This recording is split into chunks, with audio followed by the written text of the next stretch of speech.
আজকে আবার নতুন একটা কালেকশন নিয়ে। আজকে যেটা দেখাচ্ছি সেটা হচ্ছে রেশম কোটা। রেশম কোটার মধ্যে পুরো মাছের দিয়ে স্টিচটা করা হয়েছে এবং এটা গুজরাটি স্টিচ করা হয়েছে। পুরো মাছ দিয়ে সাজানো হয়েছে পুরো শাড়িটাকে, মাছের মোটিভে গুজরাটি করা হয়েছে। নর্মালি যে গুজরাটিগুলো থাকে তার থেকে বেরিয়ে একটু অন্যরকম কিছু করার চেষ্টা। মাল্টি কালার সুতো খুব একটা যে ব্যবহার হয়েছে তা নয়, দুটো কালারের সুতো ব্যবহার হয়েছে।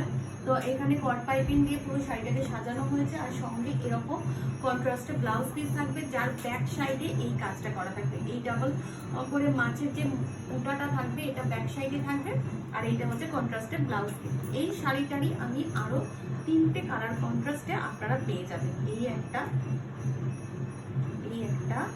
এবং এই একটা, এই 3টে কালার কন্ট্রাস্ট আরো এক্সট্রা পেয়ে যাবেন। টোটাল 4টে কালার কম্বিনেশনের সেম ডিজাইনটা আপনারা পেয়ে যাবেন এবং